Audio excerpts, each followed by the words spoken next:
Hello guys, magandang umaga po sa ating lahat. Magandang umaga po ng Miyerkules sa ating lahat. So ngayon guys, isa na namang panibagong kaalaman ang ating ituturo sa inyo.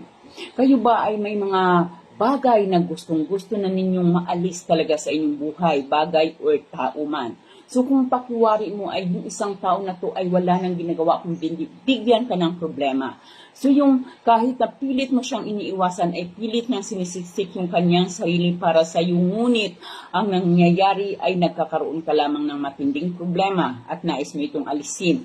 Or mayroon ka ba sa sarili mo na gustong-gusto mong alisin ngunit napakahirap sa iyo ang para alisin ito? Ito po ang ating gagawin. So, kumuha po lamang ng tissue paper. So, toilet paper po ang kailangan dito. Hindi anumang papel, kundi toilet paper. So, sa toilet paper na ito ay isulat mo ang kumpletong pangalan ng taong nais mong mawala, ng bagay na gusto mong mawala sa buhay mo. Ganon din ang birthday. Kapag tao, pangalan, kumpletong pangalan at birthday.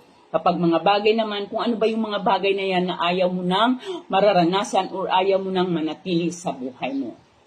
Pagkatapos ng maisulat dito sa tissue paper, ay ito po mo ito palabas. So, hindi po papasok kasi inaalis po natin ito. So, pag ganito po ang ating tope. Palabas po ang ating tope. So, yan. Palabas ang ating tope.